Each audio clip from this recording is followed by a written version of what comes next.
আসসালামু আলাইকুম, ফারনাজ ব্লগে সবাইকে স্বাগতম। কাছে এবং দূরে, দেশে এবং দেশের বাইরে যে যেখান থেকে আমার ভিডিওটি দেখছেন, আশা করি সবাই ভালো আছেন। আমিও আলহামদুলিল্লাহ ভালো আছি। আজকে চলে আসলাম আরেকটি অসাধারণ রেসিপি নিয়ে আপনাদের সাথে শেয়ার করার জন্য। তো মার হাতের আসলে প্রত্যেকটা রান্নাই তো অনেক মজা। আর আজকে আমি শেয়ার করব মা যেভাবে একদম পদ্মার ইলিশ মাছ একদম সরিষা বাটা দিয়ে ঝোল করে। তো মানে কী যে বলবো, অসাধারণ হয় মার হাতের এই ইলিশ মাছ ঝোলটা। তো সেটাই আজকে শেয়ার করব আপনাদের সাথে। মাছটা মানে এত ভালো ছিল, আর মার হাতের রান্না তো জাস্ট অসাধারণ।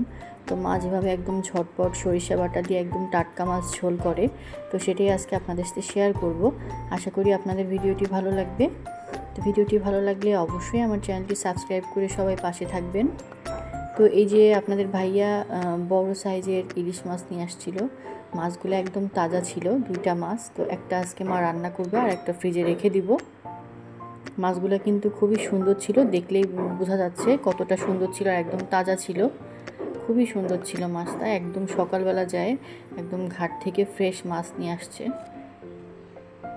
তো এই যে একটা হচ্ছে মা প্যাকেট করে রাখতেছে, ফ্রিজে উঠাবে। এটা ফ্রিজে রেখে দিব। আর এই যে এই মাছটা মা আজকে রান্না করবে। মাছটা যে কি সুন্দর ছিল, মানে পানির মধ্যে রাখলে বোঝা যাচ্ছিল মাছটা কি সুন্দর তাজা ছিল আর একদম ফ্রেশ ছিল। অনেক সুন্দর ছিল মাছটা, আলহামদুলিল্লাহ। তো আজকে একদম টাটকা মশলা দিয়ে মাছটা ঝোল করা হবে। তো এই জন্য আমি আদা ছিলে নিচ্ছিলাম। আমি সবসময় চামচ দিয়ে এইভাবে আদা ছিলি, পাতলা একটা চামচ আছে ওটা রেখে দিই সবসময় ছিলাছিলির জন্য। এটা দিয়ে কিন্তু একদম ইজিভাবে হয়ে যায়, খুব একদম খোসাটা আলগাভাবে উঠে আসে। অল্প সময় অনেকগুলো আদা ছেলা যায়। তো এই যে আমি যেহেতু টাটকা মশলা দিয়ে রান্না করবে, তো এই জন্য আমি আদাগুলো ছিলে দিচ্ছিলাম, আর রসুনগুলোও ছিলে নেব। তো রসুন কিন্তু এভাবে সবসময় আমি করি, একদম অল্প সময় হয়ে যায়। আপনারা চাইলে এভাবে করতে পারেন। একটা ছোট্ট পুঁতা আছে, ওটা দিয়ে যে এভাবে মুখটা ছাড়িয়ে নিয়ে তারপর একদম খোসাগুলো আলগা হয়ে যায়, তারপর একদম ঝটপট অল্প সময়ে অনেকগুলা রসুন ছেলা যায় এভাবে। সবসময় কিন্তু আমি এভাবেই করি। তো এই যে দেখেন ইজিলি হয়ে যাচ্ছে। এক বাটি রসুন কিন্তু আমার ছিলতে খুব বেশি সময় লাগেনি, একদম অল্প সময় হয়ে গেছে। আর মা যেহেতু আজকে সরিষা বাটা দিয়ে ঝোল করবে, তো এই যে সরিষা সুন্দর করে ধুয়ে রাখছে, আর যে মরিচগুলাও সুন্দর করে ধুয়ে রাখছে। আদা, মরিচ, সরিষা সব সুন্দর করে ধুয়ে রেডি করে সব পেস্ট করে নিয়ে মা রান্নাটা করবে। একদম টাটকা মশলা দিয়ে টাটকা মাছ ঝোল করবে। তো এই যে এখানে 1 চা চামচের মতো জিরা গুঁড়া আগে গুঁড়া করে নিছে, তার মধ্যে আদা রসুন পরিমাণ মতো দিয়ে দেওয়া হয়েছে, যতটুকু দরকার মার। আর এই যে এখানে মরিচ আর সরিষাটা আলাদা করে বাটতেছি, আর আদা রসুন জিরাটা আলাদা পেস্ট করছি। খুব সুন্দর মানে মাছটা, এই যে মা এখন চামচ দিয়ে মাছের আঁশটা ছাড়াই নিচ্ছে। এভাবে চামচ দিয়ে কিন্তু খুব ইজিলি মাছের আঁশ ছাড়ানো যায়। যে কোনো মাছ কিন্তু এভাবেই আঁশ ছাড়াই, খুব ভালো হয়, একদম অল্প সময় ঝটপট হয়ে যায়। তো এদিকে এই যে আমি সরিষাটা আর মরিচটা পেস্ট করে নিছি, আর মা ওই যে মাছটাও একদম সুন্দর করে আঁশ ছাড়াই রেডি করে রাখছে। এখন মাছটাকে মা কাটবে। তো এই যে মা মাছটা কাটতেছে। মাছটা এত সুন্দর তাজা ছিল, মাছটা দেখেই বোঝা যাচ্ছে কতটা সুন্দর ছিল। তো এই যে মা সুন্দর করে মাছগুলো কেটে নিচ্ছিল। মাছটা একদম সুন্দর ছিল আর একদম টাটকা ছিল, দেখেই বোঝা যাচ্ছে। আর আমি তো মাছ আসলে করতে পারি না, এই জন্য মা যখন মাছ কোটে তখন আমি বসে বসে দেখি, যে দেখে দেখে শিখি আর কি। তো মাছটা কিন্তু আসলে অনেক সুন্দর ছিল। ভিডিওটি দেখতে দেখতে যারা এই পর্যন্ত চলে আসছেন, এখনও একটা লাইক দেননি সবাই কিন্তু একটা লাইক দিতে ভুলবেন না, একটা লাইক দিয়ে দিন প্লিজ। আর আমার ভিডিওটি যদি ভালো লেগে থাকে অবশ্যই আমার চ্যানেলটি সাবস্ক্রাইব করে সবাই পাশে থাকবেন। সাইডে থাকা যে বেল বাটনটা আছে এটা অবশ্যই সবাই প্রেস করে রাখবেন, যাতে আমার নতুন কোনো ভিডিও সব ছাড়ার সঙ্গে সঙ্গে আপনার কাছে পৌঁছে যায়। তো এই যে একে একে মা কিন্তু মাছ প্রায় কাটা হয়ে গেছে। আর এই যে ডিমটা যে ছাড়ায়, এত সুন্দর টেকনিক করে মা যে ছাড়ায়, আমি আসলে এভাবে পারি না। খুব সুন্দর করে যে মা আলগাভাবে ডিমটা ছাড়াই নিল, খুব সুন্দর করে।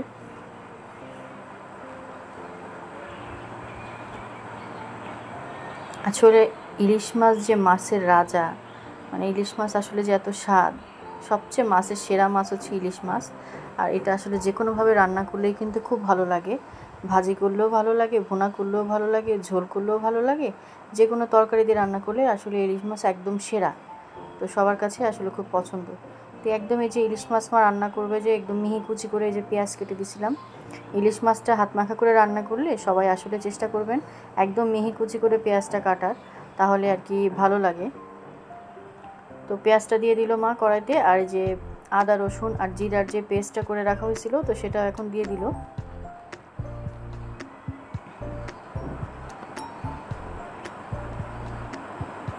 একে একে সবগুলো মশলা দিয়ে দিবে মা। তো এই যে অল্প করে এখন একটু হলুদ গুঁড়ো দিয়ে দিচ্ছে মা। হলুদ গুঁড়ো পরিমাণ মতো দিবেন, যে যেমন খান, কম বেশি যারা খান। তো এখানে মা হাফ চামচের একটু বেশি হলুদ গুঁড়া দিয়ে দিছে। আর মার হাতে বানানো যে ধনিয়া গুঁড়াটা সেটাও দিয়ে দিল। এটা একদম মার হাতে বানানো ফ্রেশ ধনিয়া গুঁড়া। আর আজকে কিন্তু যেহেতু সরিষা বাটা দিয়ে রান্না করবে, তো মা এই জন্য আজকে আর সরিষার তেল দেয়নি, আজকে সয়াবিন তেল দিয়ে রান্না করতেছে। তো পরিমাণ মতো লবণও দিয়ে দিল, আর কাঁচামরিচ অর্ধেকটা দিয়ে দিল। মাখানোর সময় আসলে বেশি মরিচ দিলে অনেক বেশি ঝাল হয়ে যাবে মাখানোর সময়, এই জন্য অর্ধেকটা মরিচ আগে দিল, আর বাকি মরিচটা ঝোলের উপর দিয়ে পরে দিয়ে দিবে। তো এই যে যখন মাখাচ্ছিল, মানে মাখানো তরকারি যে মার এত সুন্দর ঘ্রাণ বের হয়, মনে হয় কাঁচাই খেয়ে ফেলি, মানে এত ভালো লাগে। খুব সুন্দর করে মাখা নিচ্ছিল। সামান্য একটু হাফ চামচেরও কম একটু মরিচ গুঁড়া দিয়ে দিল, যেহেতু মরিচ বাটা দেওয়াই হয়েছে সরিষার সাথে, তো একটু ঝাল ঝাল হবে এজন্য দিলাম, এটা স্কিপ করলেও হবে। তো সবসময় মা কিন্তু সরিষা যে পেস্ট করে সবসময় এরকম ছাঁকনি দিয়ে ছেঁকে দেয়, একদম ডাইরেক্ট দেয় না, কারণ সরিষার যে খোসাটা ওটা কিন্তু ভালো মতো মিশ হয় না। তো ওটা দিলে মশলাটা একদম বেশি ভারী হয়ে যায়, ঝোলটাও খুব ভারী হয়ে যায়। আর এটা এভাবে ছেঁকে দিলে খুব সুন্দর, মানে ঝোলটা একদম পাতলা থাকে, আর খেতে কিন্তু অসাধারণ হয়। এভাবে আপনারা করে দেখবেন, অনেক ভালো লাগে।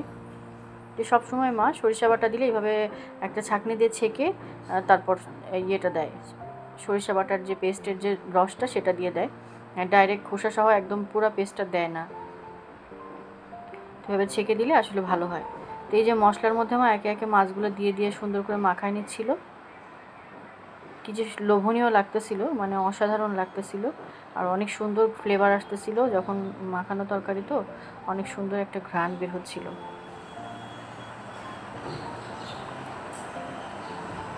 আজকের ভিডিওটি কেমন লাগলো, মার এই হাত মাখা ইলিশ মাছ সর্ষে ইলিশ কেমন লাগলো অবশ্যই কমেন্ট বক্সে কিন্তু জানাতে ভুলবেন না, আর অবশ্যই একটা লাইক দিতে কিন্তু ভুলবেন না।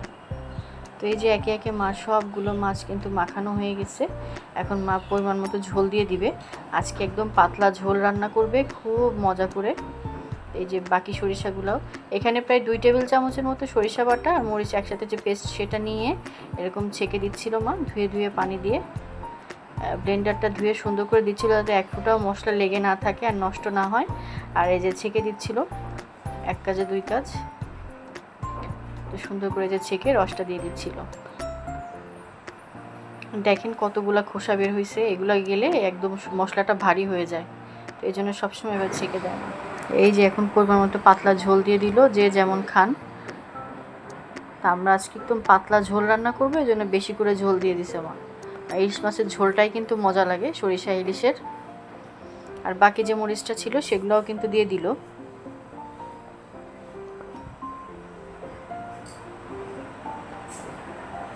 এখন মা বসায় দিবে।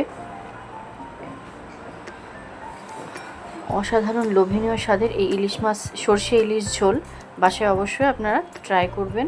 এখন এই যে ইলিশ মাছের সিজন আসতেছে, তো ইলিশ মাছ অবশ্যইভাবে ট্রাই করবেন, আশা করি আপনাদের ভালো লাগবে।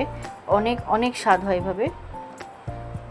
দেখেন অনেক কড়াই ভরে ঝোল দিয়ে দিছে মা, আর এই যে মাছ কিন্তু অলরেডি বলক চলে আসছে, ঘ্রাণে ভরে গেছিলো পুরা। এই যে রান্না কিন্তু প্রায় হয়ে গেছে, একদম বলক চলে আসছে, অনেকক্ষণ ধরে জাল হচ্ছে।